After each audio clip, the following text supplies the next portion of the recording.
Eu quero, nessa noite, meus amados, compartilhar com vocês uma palavra que Deus colocou no meu coração. Estávamos reunidos nessa semana, quase todos os pastores da igreja Nova Aliança, nós estávamos lá em Curitiba, para a nossa reunião anual do MFI, da comunhão da qual nós fazemos parte. Tínhamos lá quase 400 pastores na comunidade Alcance, ali em Curitiba. E Deus colocou essa palavra, começou a colocar essa palavra no meu coração, no meio da semana, porque eu estava pedindo ao Senhor para ministrar algo, tendo em vista o que tem acontecido na nossa nação. Nós acabamos de passar por um processo eleitoral, está definido já o nosso novo presidente, quem vai governar a nossa nação nos próximos 4 anos, e Deus colocou essa palavra no meu coração. Portanto, eu queria pedir a você que você ouça essa palavra. Põe para mim o tema da mensagem, por favor. O avivamento nos dias de Josias, do rei Josias de Judá. O avivamento que Deus trouxe sobre a nação nos dias de Josias. E eu gostaria que você ouvisse essa palavra na perspectiva, pensando no contexto em que nós estamos inseridos, no momento que nós vivemos como nação, que você pudesse se lembrar que você não é apenas um cidadão brasileiro, você, antes de mais nada, é cidadão do reino de Deus. Você é representante do Senhor nessa terra. Diga amém se você crê. Então você está aqui em nome do Senhor Jesus, representando o Senhor nessa terra. E isso está acima de qualquer partido político, ou ideologia, ou crença. Longe de nós dizer para você, e nós não fizemos isso, nunca vamos fazer, não é? Em quem você deve votar, mas nós estamos agora num outro momento. A página virou, foi já definido quem é o nosso novo presidente, e agora nós precisamos ter consciência e uma atitude como cristãos, e agir segundo o que a palavra de Deus diz que nós devemos agir, amém, amados? Como representantes de Deus na terra. Então, eu gostaria que você ouvisse essa palavra. Tudo que eu vou colocar hoje, vou fazer um paralelo com você, a história de um homem, de uma nação, de um avivamento de uma nação, que estava em decadência, estava longe dos caminhos do Senhor, a nação de Judá, e Deus usa um homem, Deus usa pessoas como eu e você, para fazer o que Ele quer fazer no tempo dEle, amém? Então, recebe essa palavra nessa perspectiva, nessa noite, e eu tenho certeza que você vai sair daqui cheio do fogo de Deus, desejando ser uma pessoa de influência no lugar onde Deus tem te colocado. A história de Josias é uma história muito linda. Deixa eu contextualizar um pouquinho, depois nós vamos ler lá em 2 Crônicas, capítulo 34, vou pedir que você que trouxe a sua Bíblia, abra a sua Bíblia comigo em 2 Crônicas, capítulo 34. A história de Josias é uma história de um rapaz que foi levantado por Deus num momento muito difícil da história da nação de Judá. Vocês se lembram que logo depois de Salomão, não é? O terceiro rei de Israel, Saul, foi o primeiro, depois Davi, depois Salomão, houve a divisão das 12 tribos de Israel. Ficaram 12 tribos ao norte, com a capital em Samaria, e essas 12 tribos formaram uma nação, que continuou com o nome de Israel. Ao sul nós temos então a tribo de Judá, e meia tribo de Benjamim, que formou o povo de Judá, ou a nação de Judá. 2 nações, 2 capitais, ao norte a capital Samaria, ao sul a capital em Jerusalém. Todos os reis do norte, foram 20 reis, depois da divisão, todos esses 20 reis foram reis apóstatas, reis que fizeram muito mal, que levaram o povo a pecar, trouxeram idolatria para a nação de Israel, lá do norte, não é? Eles levantaram altares a deuses estranhos. E ao sul, a nação de Judá, capital em Jerusalém, nós temos na história 20 reis que foram estabelecidos na linhagem, depois de Salomão, 20 reis, e apenas 8 deles foram reis tementes a Deus. Alguns fizeram mais e alguns pouco menos, mas todos eles foram, esses 8, aliás, de 20, não é? Menos da metade foram homens de Deus, homens tementes a Deus, e Josias foi um destes homens tementes a Deus. E nos dias de Josias, Deus trouxe um grande avivamento sobre a nação de Judá. O nome Josias significa, quero pedir que você repita comigo, diga assim: o Senhor sustenta. Vamos lá, diga assim: o Senhor sustenta. Então, o nome de Josias é o nome profético, que mostra o que Deus faz quando Ele levanta alguém. Quando Deus levanta alguém, Ele sustenta essa pessoa. Quando Deus coloca alguém no lugar de autoridade, Ele coloca para um determinado fim, para exercer influência, e Deus sustenta essa pessoa, não é? E eu quero, lendo aqui essa passagem, compartilhar com vocês, tentar extrair com vocês aqui algumas lições que as posturas deste homem e do povo de Deus nos ensinam. Meus amados, assim como nos dias de Josias, Deus começou um tempo novo. Eu creio de todo o meu coração que Deus está começando um tempo novo no Brasil. Não é apenas a mudança de um presidente. Presta atenção no que eu estou dizendo a você. Tem palavras proféticas sobre a nossa nação que foram liberadas. Eu tenho recebido diversas mensagens, não é? Tem palavras proféticas que nós temos recebido, que foram liberadas sobre o Brasil, que eu tenho recebido de pessoas diferentes, profetas do Senhor, de nações, não só do Brasil, que declararam, que profetizaram que Deus colocaria a nossa nação num tempo novo, um ciclo de prosperidade, um tempo de mudanças estruturais, um tempo de mudanças nas nossas leis, e o Brasil seria conhecido como uma nação cristã, uma nação cujo Deus é o Senhor, seria conhecido como uma nação, não a nação do carnaval, não a nação da prostituição e da violência, mas a nação que teme ao Senhor Jesus, a nação que se tornaria um dos maiores celeiros de missionários, que enviariam missionários para todas as nações. São palavras que foram liberadas sobre o nosso Brasil. Deixa eu adiantar algumas coisas para vocês antes de nós entrarmos. O que tem acontecido agora é algo sem precedentes. Eu não estou perguntando se você gosta ou não, se você votou ou não no presidente Bolsonaro, mas o que eu estou dizendo, lembrando você, é que é Deus quem remove reis e que estabelece reis, e que de alguma forma Deus tem permitido que esse homem ocupe um lugar de influência, de governo. Foi Deus quem levantou este homem, usando o sistema que nós temos, não é? O sistema democrático. Todos nós participamos do processo eleitoral, e Deus usou o meu voto e o seu voto, e de alguma forma Deus trabalhou nos eventos, nas situações, para levantar essa pessoa, este homem, para um propósito. É muito mais do que um homem. É um ciclo que começa, é muito mais do que eu concordar ou não, tem a ver com a vontade de Deus, com o início de um ciclo novo sobre a nossa nação. Quem concorda, diga amém.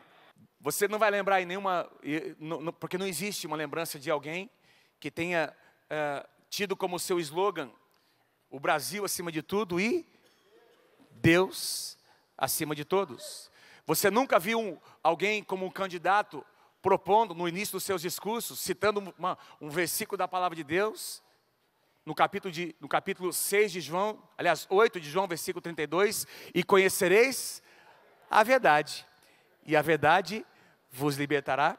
Nós nunca tivemos, na história dos presidentes da República, a perspectiva de uma família, da esposa de um presidente, evangélica, crente, lavada pelo sangue de Jesus, uma grande mulher de Deus, comprometida. Essa mulher, essa irmã participa de uma igreja, eu conheço o pastor dessa igreja, nós participamos de uma comunhão de pastores, ele faz parte, a Igreja Batista Atitude, pastor Josué Valando, conheço pessoalmente, amigo, um grande homem de Deus, e a esposa do presidente está lá.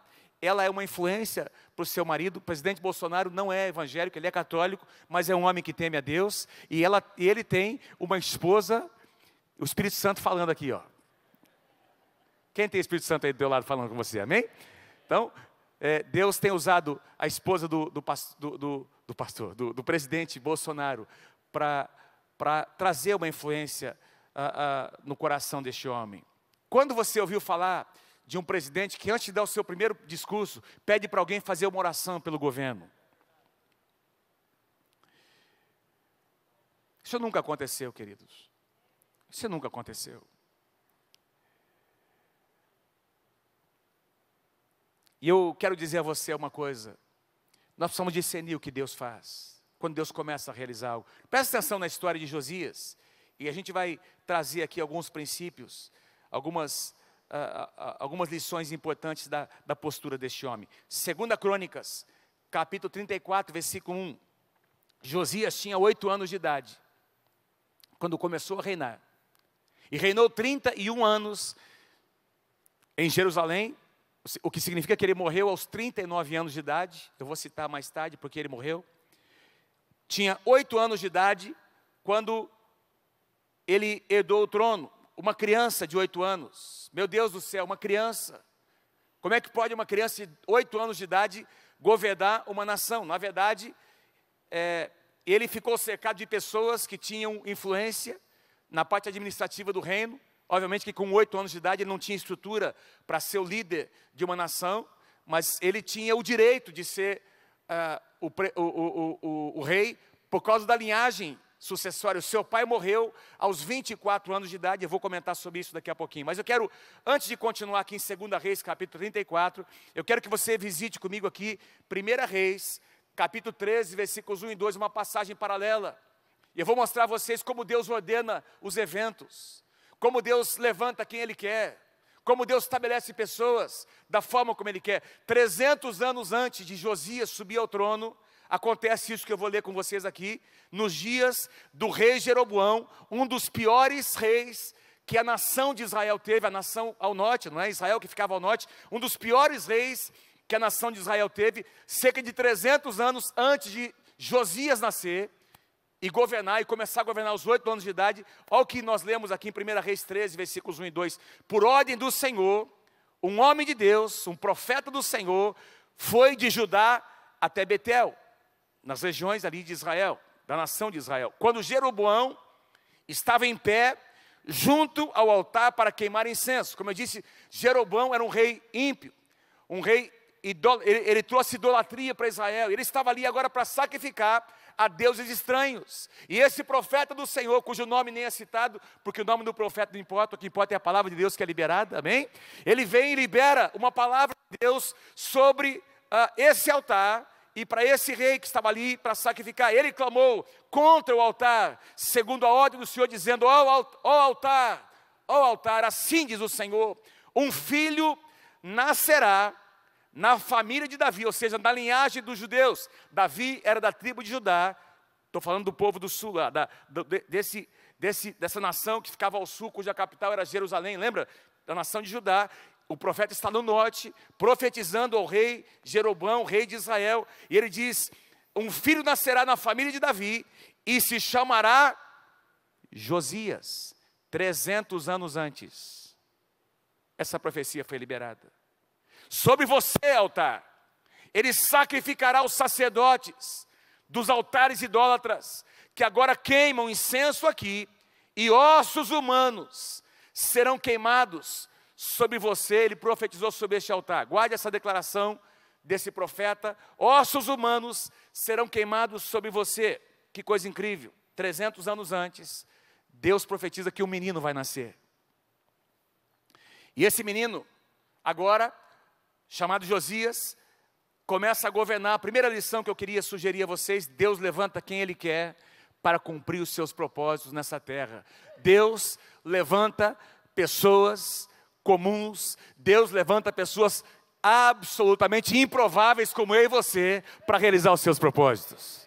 Deus levanta quem Ele quer. Deus levanta até uma criança de 8 anos de idade e começa a forjar essa criança, começa a estabelecer, preparar essa criança para ser um grande líder na sua nação, porque Deus faz o que Ele quer, Deus usa quem Ele quer. Quando chega o tempo de Deus, amados, que Ele quer trazer um mover sobre a nação, Ele começa a mexer as coisas, Ele começa a ordenar os fatos. Quem pode dizer amém? Ele remove pessoas, estabelece pessoas para realizar a sua vontade. Me chama a atenção o versículo 2 do mesmo capítulo, sobre Josias: fez o que o Senhor aprova, e andou nos caminhos de Davi. Andou nos caminhos de Davi, o seu predecessor. Não diz aqui que ele andou no caminho do seu pai, do seu avô, do seu bisavô, tataravô, porque foram homens maus. Ele andou nos caminhos de Davi, o segundo rei de Israel, que é o modelo, o padrão de um rei segundo o coração de Deus, sem desviar-se nem para a direita e nem para a esquerda. Deixa eu dizer uma coisa para você: quem conhece a história de Josias, você pode conferir depois, sabe que Josias nunca teve bons exemplos perto dele. Ele nunca teve um mentor, nunca teve um pai presente que o ensinasse nos caminhos do Senhor. Muito pelo contrário, o seu avô, chamado Manassés, foi um homem extremamente idólatra, que trouxe pecado para a nação de Judá, trouxe práticas pagãs ao ponto de adotar os deuses que o Egito adorava, o sol e a lua. Ele trouxe ali para que Judá, a nação de Judá, adorasse elementos da natureza. Ele consultava médiuns espíritas para saber o que os mortos tinham a dizer, não é? Ele fez coisas abomináveis ao Senhor, feitiçaria, chegou ao cúmulo de oferecer um dos seus filhos vivos como sacrifício a um deus chamado Moloque. Corrupção na terra de Judá. E aí, o povo se corrompeu, geração após geração. Alguns comentaristas bíblicos dizem que o profeta Isaías provavelmente foi morto pelo rei Manassés por confrontar o rei. Ele foi morto, é muito provável nos dias desse rei chamado Manassés. Manassés morre, um rei que governou por mais de 50 anos, trazendo desgraça para a nação de Israel. Você imagine, por mais de 50 anos o povo deixou de adorar a Deus, deixou de frequentar o templo, deixou de cultuar ao Senhor. E aí gerações, filhos, netos, geração após geração, se perpetua a idolatria no meio de Israel. Nasce Amon, o pai de Josias, porque morreu Manassés, nasce Amon, e a Bíblia diz que Amon foi pior do que seu pai. O pai de Josias foi pior do que o avô. Então nasceu esse homem chamado Amon, o pai de Josias, e a Bíblia diz, pode conferir depois, que ele fez coisas piores do que seu pai. Pior do que Manassés havia feito, ao ponto de o povo, não é? De haver uma conspiração no meio do povo, de tanto que o povo odiava esse rei. Diz que alguns súditos do palácio fizeram uma conspiração e mataram o pai de Josias. E esse cara tinha 24 anos de idade. Por isso Josias, aos 8 anos de idade, o trono, ele é do trono aos 8 anos de idade, tá bom. Aos 8 anos de idade, porque o seu pai havia sido assassinado. Imagina um ambiente do palácio, sem referência, sem um mentor, não é? Sem um líder, não é? Uma referência para seguir. Mas Deus estava com as mãos sobre esse menino. Deus estava com as suas mãos sobre esse menino. Deus estava levantando um líder na nova geração, como Ele está fazendo nos dias de hoje. Vocês estão comigo aí, gente? E os olhos de Deus agora se voltam para Josias. E Deus começa a envolver. Quem sabe Deus usou a mãe, porque a Bíblia cita a mãe de Josias. Quem sabe Deus usou algumas pessoas tementes a Deus, que mantinham o seu coração voltado, com certeza, para cuidar desse garoto, não é? E isso nos leva, eu quero sugerir a você uma segunda lição que nós aprendemos. Nós não precisamos perpetuar os mesmos erros dos nossos antepassados. Josias não tinha um exemplo a seguir, mas ele decidiu seguir ao Deus de Israel. Ele não tinha um exemplo de um pai, de um líder, de um mentor, mas no seu coração ele começou a se abrir para o mover de Deus. E eu estou aqui para dizer a você nessa noite, em nome de Jesus, que você não precisa repetir os erros dos seus pais, dos seus avós. Diga amém se você crê em nome de Jesus. Ah, pastor, você não sabe, eu fiz isso porque ninguém me ensinou. Eu sou assim, porque foi assim que eu aprendi. Espera um pouquinho. Se o sangue de Jesus tocou o seu coração, você pode ser uma pessoa diferente. Quem é que diz que você tem que repetir a tragédia? Quando você estuda a história de linhagens, de demônios, de opressão espiritual que acompanha a linhagem de uma pessoa, você vai perceber muitas vezes que muitas pessoas na linhagem de alguém morreram de uma determinada doença. Não é assim que os médicos perguntam? Quando você vai no médico, ele não pergunta lá sobre os seus antecedentes? Não é assim? E está mais do que provado, meus amados, que tem doenças que se repetem de geração em geração, inclusive, eu creio, por influência espiritual. Mas quando o sangue de Jesus toca a sua vida, louvado seja o nome do Senhor, começa uma nova linhagem. A maldição que vinha de geração em geração, o sangue de Jesus dá um basta. Você se posiciona como homem, como mulher de Deus, dizendo basta, daqui para frente é uma nova linhagem. Eu sou consagrado ao meu Deus, a minha família é consagrada, meus filhos são consagrados, a minha posteridade pertence ao Senhor Jesus. E Deus começa alguma coisa nova. Você se posiciona. E Josias não teve nenhum exemplo a seguir, amado. Ele decidiu no seu coração. Olha, o versículo 13, a primeira parte. No 8º ano do seu reinado, portanto, Josias agora tem 16 anos de idade. No 8º ano do seu reinado, sendo ainda jovem, bem jovem, ele começou o que, queridos? A buscar o Deus de Davi, seu predecessor. Interessante, Davi aqui é como uma referência para Josias. Me lembro quando Eliseu recebe o manto de Elias. Lembra desse fato, não é? Elias havia tocado no Rio Jordão abriu, eles passaram. Logo depois, Eliseu recebe o manto de Elias. E ao retornar diante do Jordão, o que é que ele diz? Onde está o Deus de Israel? Não, onde está o Deus de Elias? E ele toca nas águas, as águas se abrem. Josias faz menção, alguém ensinou Josias que houve um rei temente a Deus. Alguém ensinou Josias que havia uma referência a ser seguida. E diz que ele começou a seguir os passos de Davi, começou a buscar Deus, da mesma forma como Davi. Uma das coisas que me deixa aqui, são detalhes da palavra. Eu nem comentei hoje de manhã, acabei esquecendo. No 8º ano, número 8, significa na Bíblia novos começos. Depois de 8 anos, que ele foi consagrado, ele começou a buscar Deus, e esse foi um marco, meu querido. Alguma coisa começou a acontecer no coração desse menino, de 16 anos de idade. Desculpa, menino, desse rapaz, desse homem de 16 anos. A palavra buscar aqui a Deus é uma palavra que aparece, a palavra hebraica aparece em muitas passagens do Antigo Testamento. Ela tem um significado bem forte, significa requerer, consultar, perguntar, investigar. Ele começou a investigar, amados, ele não tinha a Bíblia que nós temos, ele não tinha um culto como esse para participar, mas ele começou a querer saber quem era esse Deus de Israel, que Davi havia servido. E Deus começou a se revelar a ele. Essa mesma palavrinha aqui, buscar, aparece em Jeremias, capítulo 29, versículos 13 e 14, quando o profeta declara: buscar-me-eis e me achareis, quando vocês me buscarem de todo o coração. Eu serei achado de vocês, e eu farei mudar a sorte. O futuro de vocês será um futuro diferente, se vocês me buscarem. A mesma palavra, foi o que aconteceu com esse rapaz chamado Josias. Louvado seja o nome do Senhor. Começou a buscar Deus, e ele começou a se relacionar com Deus, porque o nosso Deus é um Deus relacional. Quem pode dizer amém? Amém? Ídolos não falam.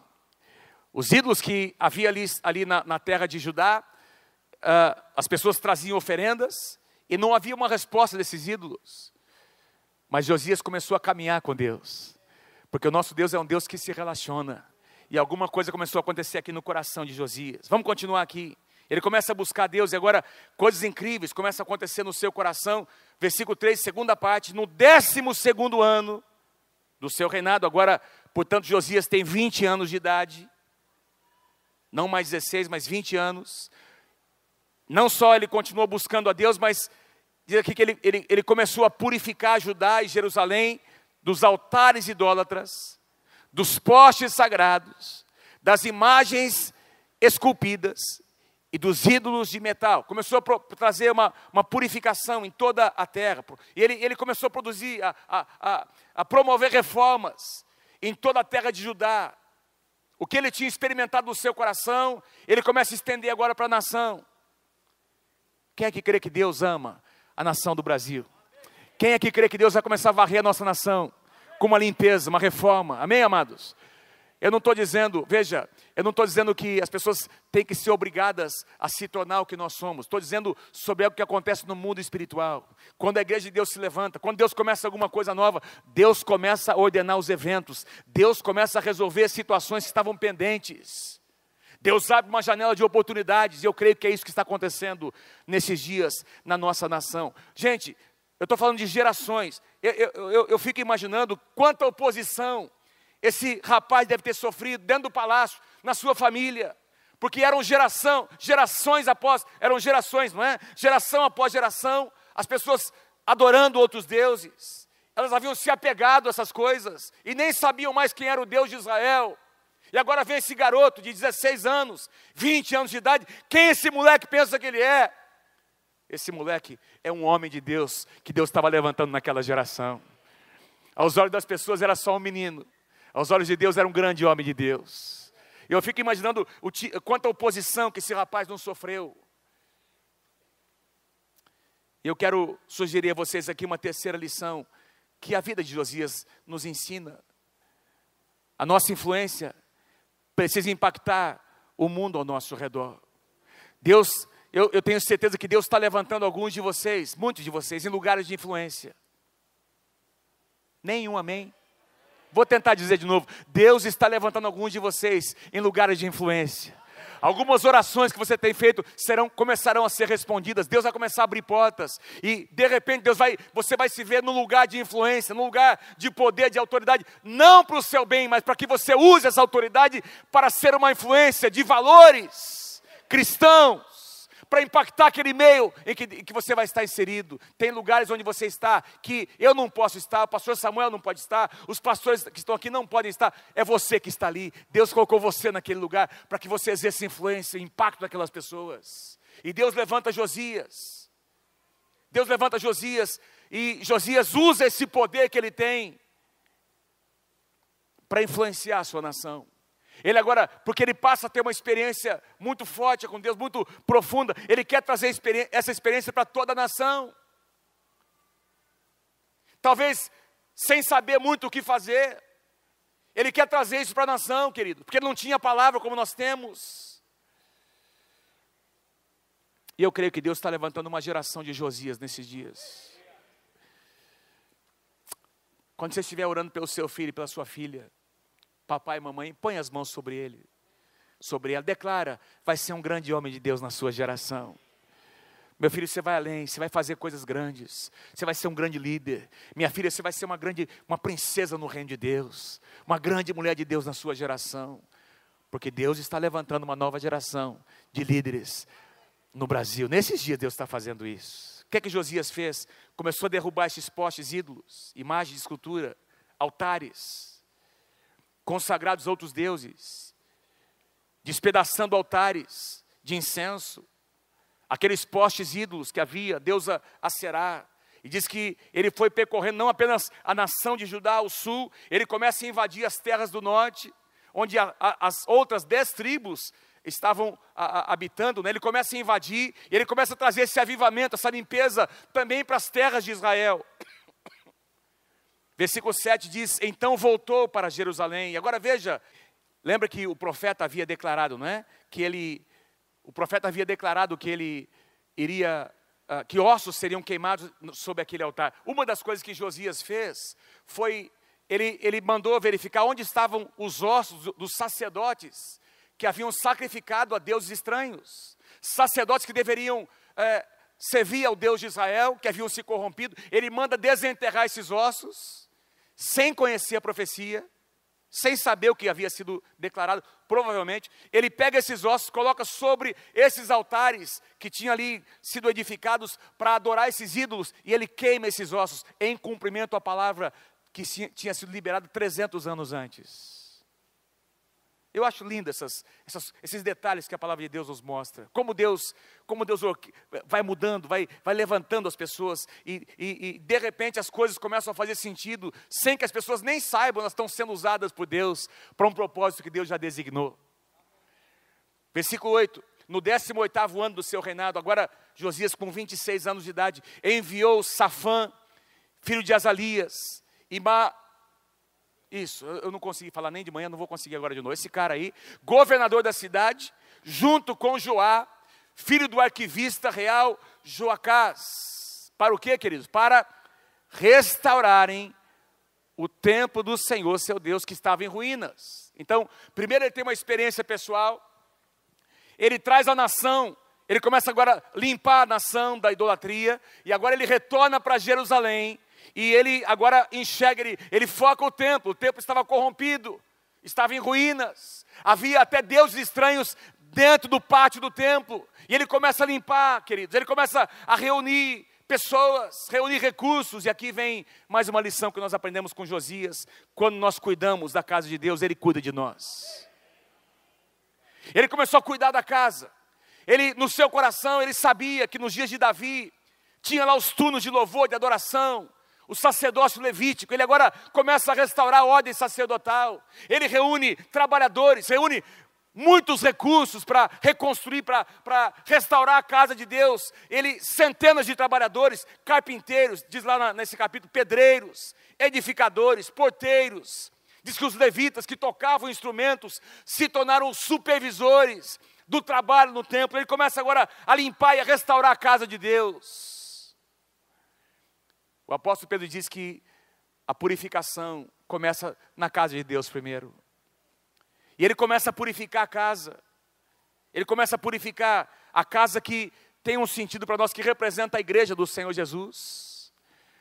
Jesus vai se encontrar com uma igreja limpa, pura, purificada. Quem pode dizer amém? A noiva de Cristo será sem mancha, sem mácula, sem ruga. É com essa noiva que Jesus vai se encontrar um dia. E ele começa a purificar, ele começa a limpar o templo. E ele envia ali, queridos, um homem chamado Ilquias, sumo sacerdote. E enquanto eles estavam ali limpando o templo, eles encontram um livro da lei, que os comentaristas concordam que provavelmente foi o livro, eles encontraram o livro de Deuteronômio, devido às decisões que Josias toma depois, as atitudes que ele passa a adotar, provavelmente foi o livro de Deuteronômio que eles encontraram. Eles trazem esse livro, um livro da Bíblia, e alguém começa a ler agora para o rei, começa a ler as palavras da lei, e aí acontece isso que eu vou ler com vocês. Assim que o rei ouviu as palavras da lei, ele nunca tinha tido contato com a palavra, tudo que Josias fez foi baseado na experiência pessoal que ele tinha tido. Presta atenção com isso, nisso que eu vou dizer a você. Tudo que Josias fez, a limpeza, não é? Na nação de Judá, de Israel, do templo, foi baseado numa experiência pessoal, em convicções pessoais. Mas agora, alguém traz a palavra de Deus para ele. E ele, ao ouvir a palavra, o seu coração se constrange, diz que ele rasgou as suas vestes. Ele deu ordens, dizendo: vão consultar o Senhor por mim e pelo remanescente de Israel, de Judá, acerca do que está escrito neste livro que foi encontrado. A ira do Senhor contra nós deve ser grande, pois os nossos antepassados não obedeceram a palavra do Senhor e não agiram de acordo com todo o que está escrito nesse livro. A quinta lição que eu quero trazer a vocês: experiências não bastam. Nós precisamos alinhar a nossa vida, a nossa conduta, à palavra de Deus. Nós precisamos alinhar nossas decisões à palavra de Deus. Certa ocasião, queridos, Davi, muito bem intencionado, decidiu trazer a arca da aliança do Senhor, que representava a própria presença de Deus, que estava na casa de um homem chamado Obed-edom. Ele decide trazer essa arca, não é, esse móvel que representava a presença de Deus, para Jerusalém. E a intenção era boa, mas ele fez do jeito errado. E a Bíblia diz que, por causa da atitude errada, um homem morreu, não é? Alguém com muito boas intenções perdeu a sua vida naquele trajeto. Não basta ter boas intenções, é preciso fazer as coisas de acordo com a palavra de Deus. E conhecereis a verdade, e a verdade vos libertará. E você, quem concorda comigo? Nós precisamos alinhar a nossa vida à lei do Senhor, à palavra de Deus. Quem está comigo, diga amém. Quem está comigo, diga amém. Dê um aplauso ao Senhor, porque é verdade, nós precisamos. E Josias, seu coração se constrange. Seu coração se constrange. Ele agora diz: não, pera um pouquinho, tem algumas coisas mais que nós não estamos fazendo. E ele começa a convocar, ele lê a palavra, ele diz: olha, ele vai lá, consulta o Senhor. Ele pede para os sacerdotes, para Ilquias, o sumo sacerdote, para os líderes de Israel. Ele diz: olha, nós precisamos saber se é exatamente isso que nós devemos fazer. Diz que o sacerdote Ilquias consulta uma profetisa chamada Ulda. Uma palavra de Deus é liberada, de que Deus começaria alguma coisa nova, de que Deus iria visitar aquela nação, assim como Deus está visitando o Brasil. E começa um ciclo novo, queridos. Começa um ciclo novo naquela nação. Versículo 29, em face disso, o rei convocou as autoridades de Judá e de Jerusalém. Depois subiu ao templo do Senhor, acompanhado por todos os homens de Judá. Deus está levantando homens valorosos nesses dias. Os homens foram convocados, todo o povo de Jerusalém, os sacerdotes, os levitas, todo o povo, do mais simples aos mais importantes, para todos. O rei leu em alta voz todas as palavras do livro da aliança, que havia sido encontrado no templo do Senhor. Que homem que amava a palavra. E aí Deus começa a fazer algo incrível. Deus renova a sua aliança com Josias. Josias renova a sua aliança com Deus. Olha o que diz aqui: os habitantes de Jerusalém passaram a cumprir a aliança do Senhor. Avivamento, amados. o Deus dos seus antepassados. Enquanto ele viveu, enquanto Josias viveu, o povo não deixou de seguir ao Senhor.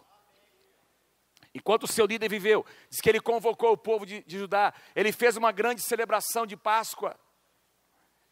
Milhares de ovelhas e animais foram sacrificados, bens pessoais do rei foram colocados ali à disposição, não é? Para que essa grande festa acontecesse. Segundo Crônicas 35:18 diz, a Páscoa não havia sido celebrada dessa maneira em Israel desde os dias do profeta Samuel.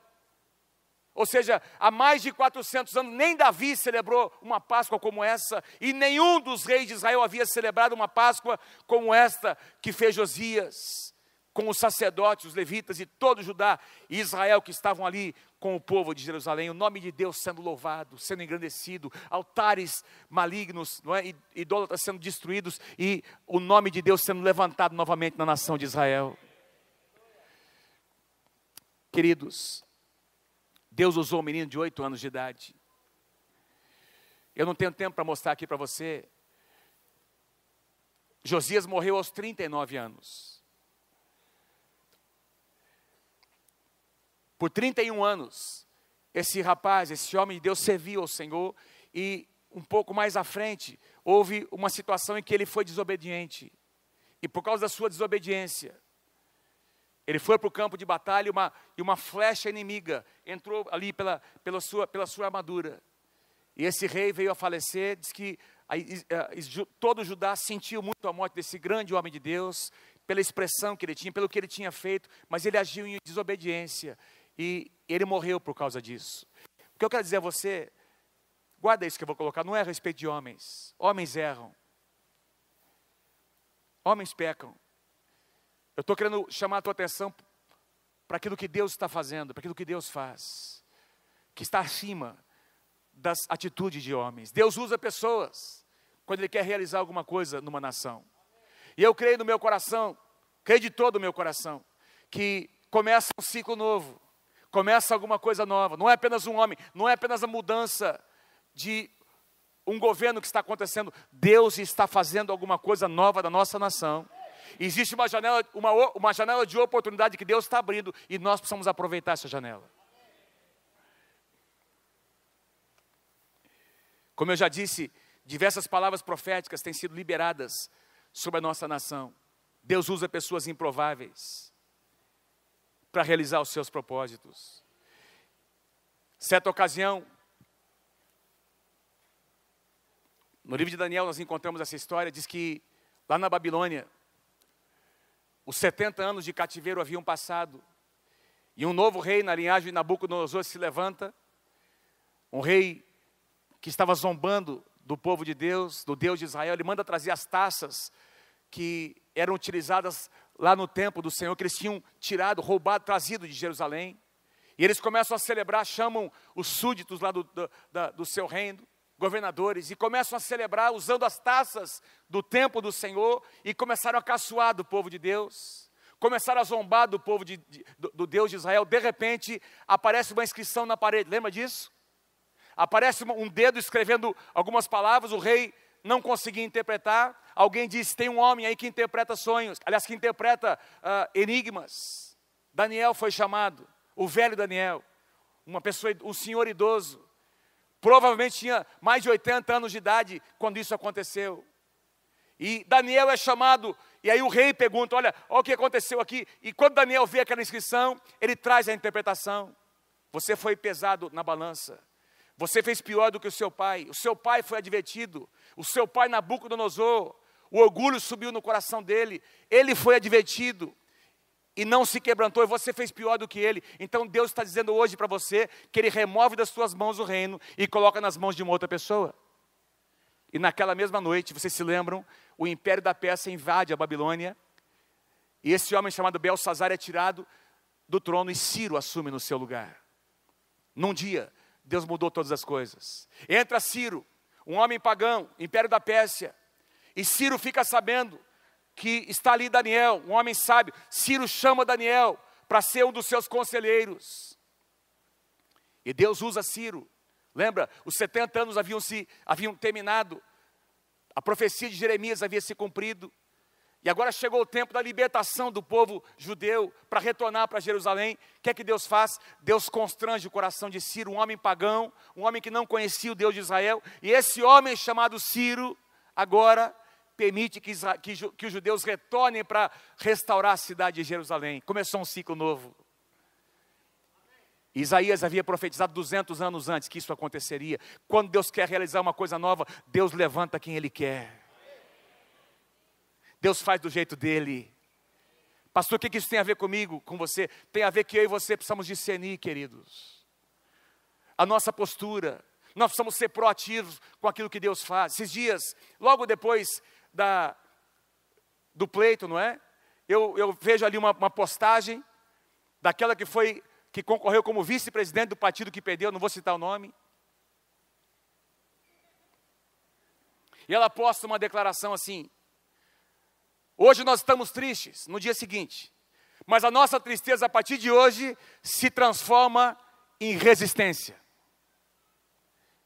Eu li aquilo, aí eu vi alguns posts que chegaram, a mesma moça que escreveu, que estava vestida com uma camiseta preta, com uma estampa assim na camiseta, rebele-se. E aí a gente começa a observar algumas posturas de cristãos, de homens de Deus, mulheres de Deus, rapazes, moças, lavadas pelo sangue de Jesus, que de repente, eu quero aqui abrir um parênteses, há 4 anos atrás, quando a Dilma foi reeleita presidente da República, nós estávamos aqui para orar pela Dilma, porque nós tememos a Deus. Quantos entendem o que eu estou dizendo? E aí eu começo a ver posturas de pessoas cristãs. Não, nós estamos aqui para resistir. Nós estamos aqui espera um pouquinho. E aí as pessoas esquecem de que você e eu somos, antes de sermos cidadãos de uma nação, nós somos cidadãos do reino de Deus. Nós somos cidadãos do reino de Deus, queridos. E a palavra de Deus nos orienta como nós devemos agir com respeito às autoridades que estão sobre nós. Na época que o apóstolo Paulo escreve, que eu vou ler para vocês, que eu não coloquei aqui, Romanos capítulo 13, se você quiser abrir a sua Bíblia, ou quiser apenas ouvir.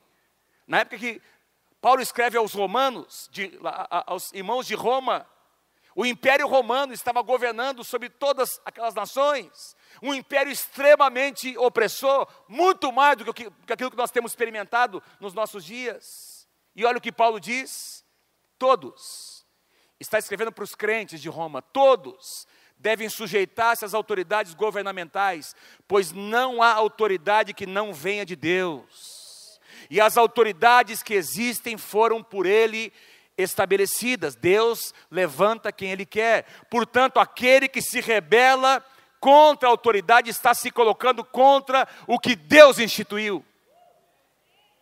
E aqueles que assim procedem trazem condenação para si mesmos.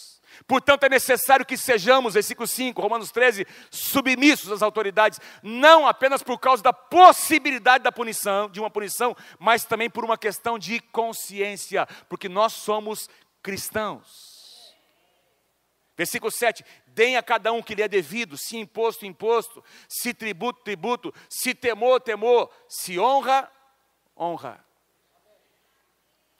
Pastor, então você concorda com tudo? Que eventualmente alguém que estiver no poder, mesmo que ele faça coisas erradas, você vai concordar? Não, não vou concordar, não vamos. E nós vamos estar aqui para dizer, espera aí, vamos orar por essa situação, vamos nos posicionar.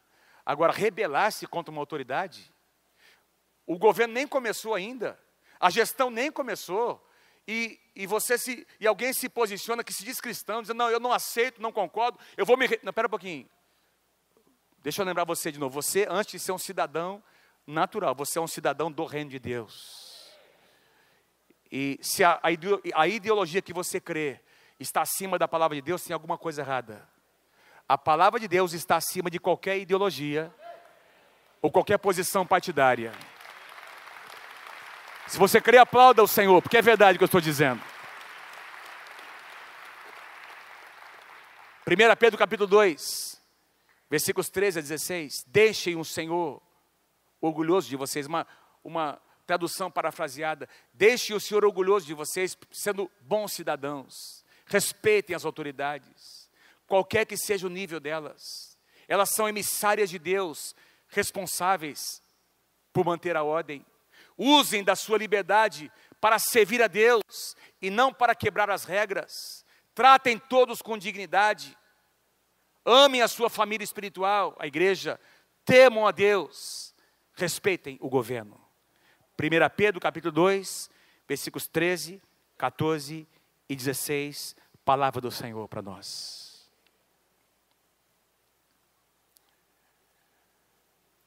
Que o Senhor tenha misericórdia de nós. Que nós nos posicionemos como homens e mulheres de Deus nesses dias.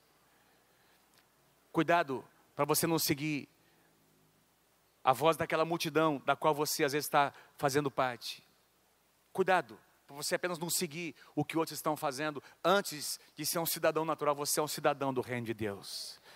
Você tem o direito até de discordar de algumas questões, e eu quero dizer a você aqui, em nome de Jesus, se houver práticas, porque o nosso novo presidente tem dito, e conhecereis a verdade, e a verdade vos libertará, o que significa que se houver mentira, a mão de Deus vai pesar. Amém? E nós estaremos aqui para dizer que não compartilhamos com nenhuma mentira. No entanto, como cidadãos, é nosso dever hoje, como homens e mulheres de Deus, orar pela nossa nação. E entender que Deus está usando uma pessoa, e agora tem outras pessoas sendo escolhidas, que eu estou achando que estão sendo muito bem escolhidas. Meu irmão, o pau vai comer nesses próximos meses aí. O negócio vai ficar para o bem da nossa nação. Não vai ser fácil. Mas graças a Deus, Deus está fazendo algo lindo na nossa nação. E eu posso dizer a você, o que está acontecendo já é fruto da oração da igreja. Nós temos orado por isso. E eu quero viver para testemunhar o que Deus vai fazer na nossa nação. Eu quero orar pelo meu presidente. Quem quer fazer isso comigo nessa noite? Amém? Fique em pé comigo, vamos fazer isso agora, em nome de Jesus. Aliás, põe para mim o último slide para a gente, só para a gente revisar os 5 pontos que eu trouxe aqui para você. Quero pedir que você leia comigo bem forte, número 1 ao 5 lá. Vamos lá. Deus levanta quem Ele quer para cumprir os seus, diga assim comigo, até mesmo pessoas improváveis. Fala para quem está pertinho de você, como eu e você. Até mesmo pessoas improváveis como eu e você, Deus levanta. Número 2, leia comigo lá. Não precisamos perpetuar os mesmos erros dos nossos antepassados. Quem pode dizer amém para isso? Número 3, comigo, vamos lá. A nossa influência precisa impactar o mundo ao nosso redor, lá na escola, na faculdade, no seu trabalho, na sua rua, no seu condomínio. Deus te colocou ali para você ser uma voz profética naquele lugar. Número 4, quando cuidamos da casa de Deus, Ele cuida de nós. E para finalizar, experiências são importantes, mas não bastam. Nós precisamos amar a palavra de Deus. Se você concorda, dê um aplauso bem forte ao Senhor. Vamos fazer uma oração. Quero pedir que você dê a mão para quem está pertinho de você, à direita e à esquerda. Aí pertinho de você. Quero pedir que ninguém fique sozinho nesse momento. E nós vamos levantar um clamor pela nossa nação. Aliás, antes nós vamos levantar um clamor para que Deus nos dê discernimento. Que nós possamos entender quem nós somos e para que nós fomos chamados. Porque nós vivemos nesse momento da história da nossa nação. Eu acho que é o momento mais maravilhoso. É a época mais maravilhosa que se teria para viver nesse país. É a época que nós estamos vivendo. E nós precisamos, presta atenção, deixa eu só dizer uma coisa a você. 120 pastores foram convocados para compor um grupo de intercessores no Brasil. Pastores de igrejas as mais expressivas do Brasil, e nós fomos convidados para fazer parte desse grupo.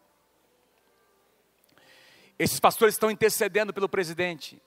Tem um grupo, alguns que coordenam esses pastores, têm acesso direto ao novo presidente, e o presidente tem se consultado com esses pastores.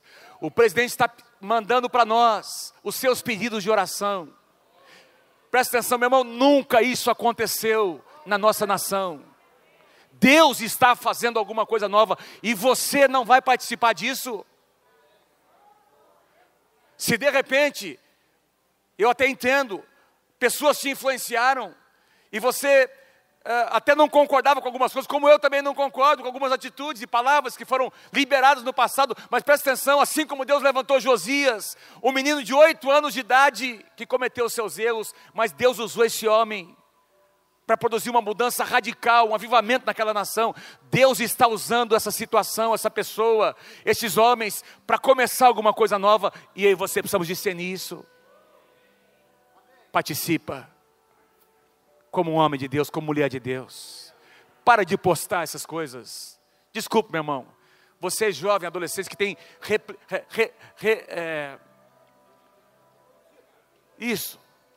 repostado essas mensagens, que você nem sabe de onde vem. Presta atenção.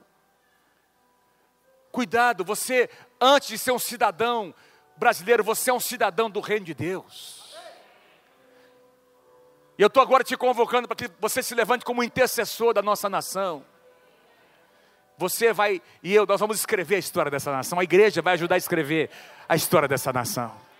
Então agora, comece a interceder. Vamos levantar juntos um clamor pelo nosso novo presidente, pela nossa nação, por esse novo ciclo que começa, por esse novo tempo, essa nova estação. Quero ouvir a tua oração. Levante a sua voz agora em nome de Jesus.